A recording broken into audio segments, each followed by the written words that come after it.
supervision job, you're so excited. You've made a decision as per your colleagues' outgoing requirements. And the next thing you hear is a yelling and a shouting from your immediate supervisor. Who do you think you are to make a decision in a shift? You're the most immature and unreasonable person I have ever worked with. Followed by a pound of the table that stood between us, clenched fists, and you could see anger written all over in his face. Contest chair and my fellow emotional beings, you will agree with me that you've all had a fair share of such emotions, negative or positive, in our own walks of life. According to Collins Dictionary, emotions is a feeling such as happiness, love, anger, joy, that we feel depending on the situation that is around you and around those of others. That was me 5 years ago at my first supervision job. I was excited that I have made a decision as per my colleagues' outgoing demands. But my supervisor thought otherwise. He was mad. He looked at me and asked me that I'm the most immature person. I looked at myself and for a minute I was confused. Just look at me.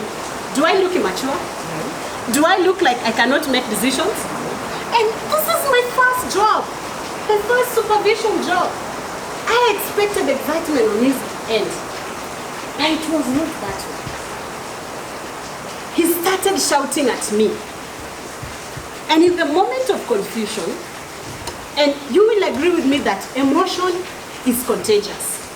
I was confused, I was mad, I did not understand where he was coming from. I could also see you. You don't understand, do you? In that confusion, I smiled at him sheepishly. I reached out to my pockets, picked my phone, looked at him, and pressed the recorder, placed the phone upside down, and continued engaging with him.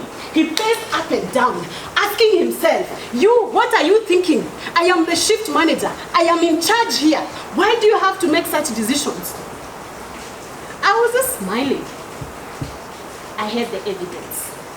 When he was pouring his frustration on me, I was okay.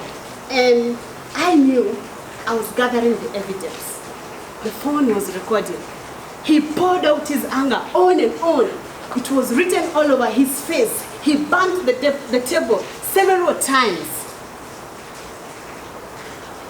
But in my mind, I was just imagining the following day, the breaking news, how the supervisor insulted the junior supervisor. All I wanted was the evidence. I felt at that moment that the power was in my hands. I wanted to teach him a lesson. Because this, I can assure you, was not the first time that I was having such an experience. The following morning, I walked with heads up, majestically, to my director's office.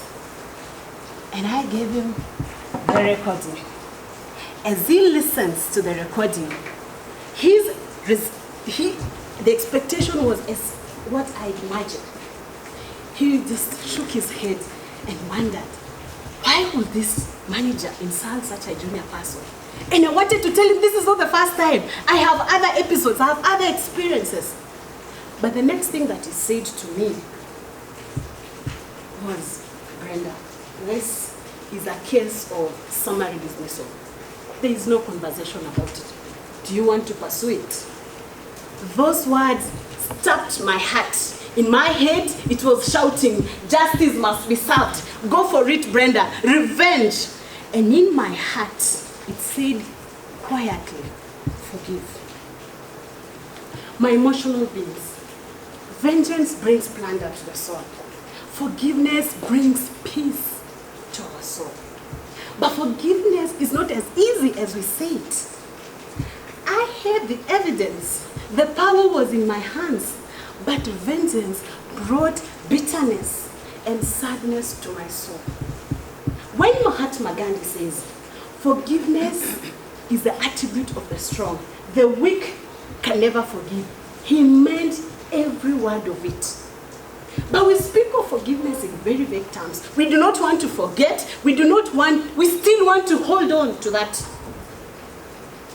But listen, holding on to the pain is giving the power the other person to control you. Life has so much to offer. Not forgiving is choosing, it's like taking poison in your heart and expecting to be healed. Forgiveness does not relieve the person that is forgiven. It relieves the heart and the person that forgives. As I wrap up my fellow emotional beings, I had to make a decision to delete that recording. We had a roundtable discussion and a third party was involved. Was that conversation awkward? Absolutely. But it was an important part of the process. I forgave the person enough. And I agreed. And I had to agree and made peace with my pain. And that exactly is what forgiveness is all about. In the words of Nelson Mandela, he says, resentment liberates the soul.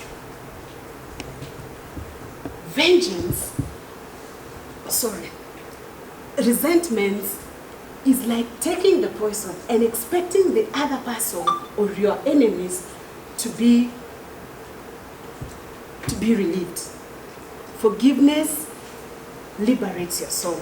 And that is why it is such a powerful weapon. Forgive. Contest chair.